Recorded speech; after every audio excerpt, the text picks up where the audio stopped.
Hello students, welcome to our channel IES Indian Economic Service. இப்போ நான் இந்த புத்தகத்தை பொருளியல் நீங்கள் ஐஏஎஸ் ஆகணும் அப்படிங்கிறதுக்காக 12ஆம் வகுப்பு பொருளியல் புத்தகத்தை எளிய முறையில் கற்பிக்க அப்படின்னு நான் ஃப்ளோ சார்ட் மூலமாக உருவாக்கியிருக்கேன். கருத்துக்களையும் ஷார்ட்டாக உங்களுக்கு புரிகிற மாதிரி அப்படி அழகாக வடிவமைச்சிருக்கேன்.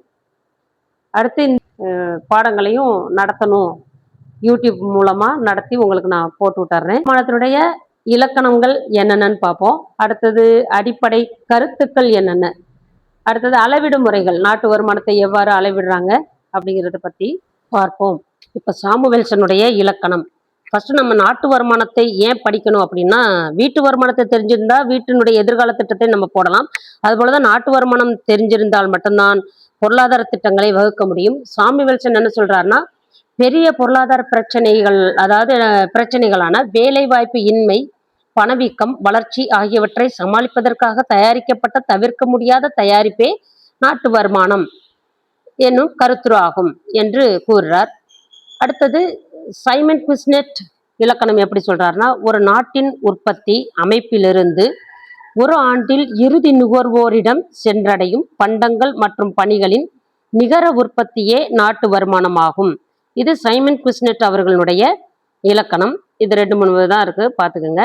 அடுத்து ஆல்ஃபிரட் மார்ஷலுடைய இலக்கணம்.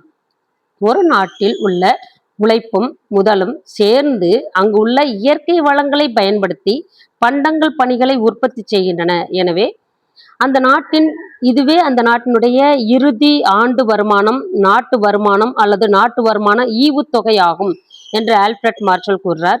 இப்ப 3 பேரோட இலக்கணத்தை தொடர்புபடுத்தி பார்ப்போம். சாமுவேல்சன் என்ன சொல்றாருன்னா, இறுதி பண்டங்கள் மற்றும் சேவைகளின் பண மதிப்பின் கூட்டுத்தொகை.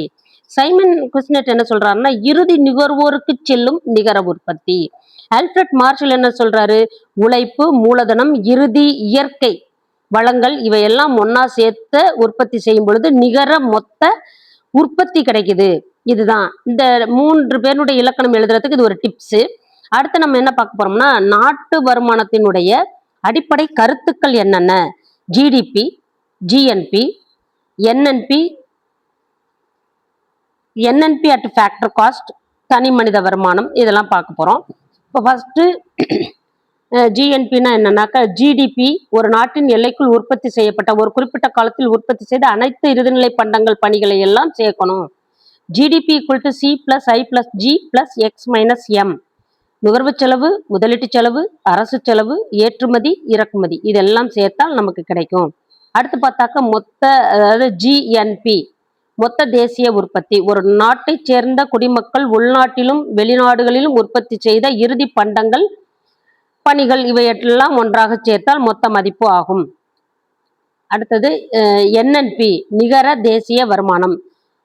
மொத்த தேசிய வருமானத்திலிருந்து தேய்மானத்தை கழித்தால் நிகர தேசிய வருமானம் கிடைக்கும். NNP equal to GNB minus depreciation, தேய்மானம், மூலதனத்தினுடைய தேய்மானத்தை கழிச்சிட்டோம்னா என்என்பி நமக்கு கிடைக்கும். அடுத்து என்என்பி அட் ஃபேக்டர் காஸ்ட் அப்படிங்கும்போது என்என்பியிலிருந்து மறைமுக வரி இவற்றை கழிக்கணும், மானியத்தை சேர்த்துட்டு கிடைக்கிற வருமானம், இது தேசிய வருமானம் என்னும் கூட அழைக்கப்படுகிறது. NNP factor cost is equal to NNP market price minus தேய்மான வரிகள் பிளஸ் மானியங்கள் சேர்த்தா என்என்பி அட் ஃபேக்டர் காஸ்ட் கிடைக்கும். தனிநபர் வருமானம், தேசிய வருமானத்தில் இருந்து நிறுவனங்களுடைய சேமிப்பு, சமூக பாதுகாப்பு, பங்களிப்பு போன்றவற்றை கழித்து மாற்று செலவினங்களை வருமானங்களை சேர்த்து பெறுவது வருமானமாகும். PI equal to NI minus நிறுவனத்துடைய சேமிப்பு, சமூக பாதுகாப்பு, பங்களிப்பு பிளஸ் மாற்று செலுத்துகைகள். அப்புறம் செலவிடக்கூடிய தனி வருமானம், இது தனி வருமானத்திலிருந்து நேரடி வரியை கழித்த பிறகு கிடைக்கும் தொகை. இது என்னன்னாக்க பர்சனல் இன்கம் மைனஸ் நேரடி வரி. அடுத்தது என்னன்னாக்க குறைப்பான், ஜிடிபி குறைப்பான். நடப்பு விலையிலிருந்து ஜிடிபியை நிலையான விலையினால் ஜிடிபியுடன் எப்படி ஒப்பிடுவது என்பதை நம்ம காட்டுற ஒரு குறியீடு. நடப்பு விலை ஜிடிபி வகுத்தல் நிலையான விலையில் ஜிடிபி இன்ட்டு 100. இந்த குறைப்பானை நம்ம கண்டுபிடிச்சிடலாம், ஜிடிபி குறைப்பான். அடுத்து தலா வருமானம், பெர் கேபிட்டல் இன்கம். ஒரு நாட்டில் மொத்த வருமானத்தை மக்கள் தொகையால் வகுத்தால் கிடைக்கும் சராசரி வருமானம். பெர் கேபிட்டல் இன்கம் மொத்த தேசிய வருமானம் வகுத்தல் மக்கள் தொகை. உண்மை வருமானம்னா என்ன? பணவீக்கத்தின் தாக்கத்தை நீக்கிய பின் கிடைக்கும் உண்மையான வாங்கும் சக்தி. நேஷனல் இன்கம் வகுத்தல் ஜிடிபி டிஃப்ளேஷன். அடுத்தது நாட்டு வருமான அளவீடு முறைகள். எப்படி நாட்டு வருமானத்தை அளவிடப்படுறாங்கன்னா, உற்பத்தி முறை, அப்புறம் வருமான முறை, செலவின முறை. இந்த 3 முறைகளிலும் நாட்டு வருமானத்தை அளவிடப்படுகிறது. இந்த 3 முறைகளிலும் ஒவ்வொரு முறைகளிலும் நாட்டு வருமானத்தை எவ்வாறு அளவிடுறாங்க அப்படிங்கிறத தனித்தனியா இப்ப பார்ப்போம். ஃபர்ஸ்ட் உற்பத்தி முறை. உற்பத்தி முறையில் நாட்டு வருமானம் எவ்வாறு அளவிடப்படுகிறது அப்படின்னா, உற்பத்தி முறையில் ஒரு நாட்டில் ஒரு ஆண்டில் உற்பத்தி செய்த அனைத்து இறுதி பண்டங்கள், சேவைகள் இதை எல்லாத்தையும் ஒண்ணா கூட்டினா நாட்டு வருமானத்தை அளவிடலாம். இதுதான் உற்பத்தி முறையில் நாட்டு வருமானம். இதுல 3 உற்பத்தி துறைகள் இருக்கிறது. வேளாண் துறை, தொழில்துறை, சேவைகள் துறை. ஒவ்வொரு துறையினுடைய பண மதிப்பையும் மதிப்பு கூட்டல் கணக்கிடப்படுகிறது. இந்த அனைத்து துறைகளுடைய மதிப்பு கூட்டலையும் ஒன்று சேர்த்து அப்புறமாட்டினாக்கா இதிலிருந்து தேய்மானத்தை கழித்து மறைமுக வரியையும் கழித்த பிறகு கிடைப்பதுதான் நாட்டு வருமானம். இந்த மாதிரி ஒரு முறையை கண்டுபிடிச்சிடலாம். அடுத்து வருமான முறையில் நாட்டு வருமானம் எவ்வாறு கணக்கிடுறது? உற்பத்தியில் ஈடுபடுத்தப்படுகின்ற உற்பத்தி காரணிகளுக்கு கிடைக்கும் கூலி, வாடகை, வட்டி மற்றும் லாபம் இவை அனைத்தையும் ஒன்றாக கூட்டினால் நமக்கு நாட்டு வருமானம் கிடைக்கும். நாட்டு வருமானம் ஈக்குவல் டு கூலி பிளஸ் வாடகை பிளஸ் வட்டி பிளஸ் லாபம். உற்பத்தி காரணிகளுக்கு கிடைக்கும் மொத்த வருமானத்தை கூட்டினாலே நமக்கு நாட்டு வருமானம் கிடைச்சிரும்.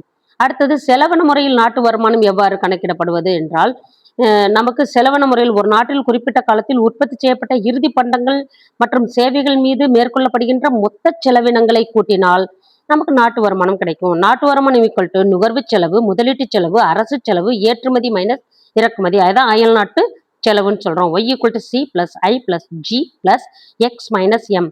எக்ஸ் மைனஸ் எம்ங்கிறது ஏற்றுமதி இறக்குமதி. அடுத்தது பார்த்தீங்கன்னா, நாட்டு வருமான கணக்கீட்டில் உள்ள சிக்கல்கள் என்ன? செலுத்துதல்கள், அரசு நமக்கு செலுத்தும்ல அந்த மாதிரி. அடுத்து தேய்மானங்கள், இதை எப்படி கணக்கிடுறது? அப்புறம் பணம் செலுத்தப்படாத சேவைகள், சில தேவைகள் இருக்கு. சட்டவிரோத நடவடிக்கைகள் இருக்கு. அடுத்து பார்த்தீங்கன்னா, சொந்த நுகர்வுக்காக சில பொருள்களை உற்பத்தி செய்யறாங்க, அதுவும் கூட நமக்கு கணக்கிட முடியாது. அடுத்து சில புள்ளி விவரங்கள் நமக்கு கிடைக்கல. மூலதன லாபங்கள் இவற்றை நம்மளால கணக்கிட முடியல. இது எப்படி ஒவ்வொன்றையும் தனித்தனியா இப்ப பார்ப்போம். இரட்டை கணக்கீட்டுல உள்ள சிக்கல்கள் அது எப்படின்னாக்கா, ஒரு பொருளின் மதிப்பு உற்பத்தி பல நிலைகளில் மீண்டும் மீண்டும் கணக்கிடுவதால் நாட்டு வருமானம் அதிகமாக காட்டுது. கோதுமை, மாவு இது மாதிரி தனித்தனியா காட்டுறதுனால இது ஒரு சிக்கல். அடுத்து பணமில்லாத பரிவர்த்தனை சிக்கல். அப்படின்னா கிராமப்புறங்கள்ல சில பொருட்கள் பணம் இல்லாமலே பரிவர்த்தனை செய்யப்படுகிறது. இதனால இந்த மதிப்பை நம்மளால துல்லியமா அளவிட முடியல. இதுக்கு பேர் என்ன? பண்டமாற்று முறை. இதுல பணம் அங்க இல்ல, செயல்படல. அடுத்து குடும்ப பணிகளில் ஈடுபடுகின்ற தாய்மார்கள் என்ன பண்றாங்க? சமையல் செய்யறாங்க, குழந்தைகளை பராமரிக்காங்க, வீட்டெல்லாம் பராமரிக்கிறாங்க. அவங்களுக்கு பண மதிப்பு எதுவுமே கொடுக்கல, சந்தை மதிப்பு இல்ல. அதனால அவர்களுடைய வருமானத்தை நாட்டு வருமானத்தில் சேர்க்க முடியல. இது ஒரு சிக்கல். அடுத்து சட்டவிரோத நடவடிக்கைகளில் ஈடுபடுதல், கள்ளக்கடத்தல், சூதாட்டம், கருப்பு பணம் போன்ற நடவடிக்கைகளினால் வருமானம் வருது, ஆனா அவற்றினுடைய விவரங்கள் கிடைக்கல. அந்த நாட்டு வருமானத்தை சேர்க்கவும் இயலாது. இது ஒரு சிக்கல். அப்புறம் தேய்மானம், இயந்திரங்கள், மூலதனங்கள் இதெல்லாம் தேய்மானம் ஆகுது. இந்த தேய்மானத்தை துல்லியமா கணக்கிடல. அப்ப தேய்மானம் தெரிஞ்சாதான் நாட்டு வருமானத்தை கரெக்டா கணக்கிட முடியும். அப்ப விலை மாற்றங்கள் ஏற்படுது. பணவீக்கத்துல விலை அதிகரிக்கிறது, பண வீழ்ச்சியில விலை குறையுது. இப்படி விலைவாசிகள் ஏறி இறங்குறதுனால உண்மையான உற்பத்தி மதிப்பை நம்மளால கணக்கிட முடியல. இது ஒரு சிக்கல். அடுத்து பற்றாக்குறை சிக்கல், தகவல் பற்றாக்குறை. பல தொழில்துறைகள், சிறு துறைகள், சிறு தொழிற்சாலைகள், சுய தொழிற்சாலைகள்லாம் வருமானம் புரிபவர்கள் பதிவேடுகள் வச்சிருக்கிறதுல, அதனால நமக்கு தகவல்கள் கிடைக்கல. இதனாலையும் கூட நமக்கு நம்ம நாட்டு வருமானத்தை கணக்கிட முடியல. இப்ப நினைவில் கொள்ளணும் அப்படின்னா, இரட்டை கணக்கீடு, பணமில்லா பரிவர்த்தனை, குடும்ப பணியில் ஈடுபடுகின்றார்கள் பெண்கள். அடுத்து சட்டவிரோத நடவடிக்கைகளில் செயல்படுறது கணக்கு ஏற்படுத்த முடியல. தேய்மானம், விலை மாற்றம், தகவல் பற்றாக்குறை. அடுத்து சில கேள்விகள் நான் கேட்கிறேன். இந்த கேள்விகள் நினைவு வச்சுக்கோங்க. இந்த பாடத்தினுடைய இதுல நாட்டு வருமானத்தின் மற்றொரு பெயர் என்ன? நிகர நாட்டு உற்பத்தி. ஒரு நாட்டின் பொருளாதார வளர்ச்சியை அளவிடுவது முதன்மையான காரணி எது? நாட்டு வருமானம். நாட்டு வருமானத்தை மக்கள் தொகையால் வகுக்க கிடைப்பது என்ன? தலா வருமானம். ஜிஎன்பியிலிருந்து தேய்மானத்தை கழித்தால் கிடைப்பது என்ன? நிகர நாட்டு உற்பத்தி. இந்தியாவின் முதலில் நாட்டு வருமானத்தை கணக்கிடுபவர் யார்? தாதாபாய் நோரோஜி. தாதாபாய் நோரோஜி எந்த புத்தகத்தின் வாயிலாக வறுமையை குறிப்பிட்டுள்ளார்? இந்தியாவின் வறுமை, பிரிட்டிஷ் தன்மையற்ற ஆட்சி. இந்தியாவில் நாட்டு வருமானத்தை கணக்கிடும் அமைப்பு எது? மத்திய புள்ளியியல் அமைப்பு. முதன்மை துறை அல்லது விவசாயத்துறை எதனை உள்ளடக்கியது? கால்நடை வளர்ப்பு, மீன்பிடிப்பு, காடுகள், சுரங்கங்கள். தொழில்துறை வழங்கப்படும் மற்றொரு பெயர் என்ன? இரண்டாம் துறை. போக்குவரத்து, தகவல் தொடர்பு மற்றும் வங்கி சேவைகள் எந்த துறையின் கீழ் வருகிறது? மூன்றாம் துறை அல்லது சேவைகள் துறை. நடப்பு விலையில் கணக்கிடப்படும் நாட்டு வருமானம் எவ்வாறு அழைக்கப்படுகிறது? பணம் வருமானம். நிலையான விலையில் கணக்கிடப்படும் நாட்டு வருமானம் எது? உண்மை வருமானம். நாட்டு வருமானத்தை கணக்கிடும் 3 முறைகள்: உற்பத்தி முறை, வருமான முறை, செலவின முறை. உற்பத்தி முறையில் மற்றொரு பெயர் என்ன? சரக்கு முறை அல்லது மதிப்பு கூட்டு முறை. 15வது கேள்வி. வருமான முறையில் நாட்டு வருமானம் எவ்வாறு கணக்கிடப்படுகிறது? உற்பத்தி காரணிகளின் வருமானத்தை கூட்டினால் கிடைக்கும். வாரம், கூலி, வட்டி, லாபம். ஒரு பொருளின் மதிப்பை ஒவ்வொரு முறையும் கணக்கிடுவது எவ்வாறு அழைக்கப்படுகிறது? இருமுறை கணக்கிடுதல் என்று அழைக்கப்படுகிறது. ஓராண்டில் உற்பத்தி செய்யப்பட்ட இறுதி நிலை பண்டங்கள் பணிகளினுடைய மொத்த சந்தை மதிப்பு என்ன? மொத்த உள்நாட்டு உற்பத்தி. மொத்த உள்நாட்டு உற்பத்தியுடன் வெளிநாட்டிலிருந்து வரும் நிகர காரணி வருமானத்தை சேர்த்தால் கிடைப்பது எது? மொத்த நாட்டு உற்பத்தி.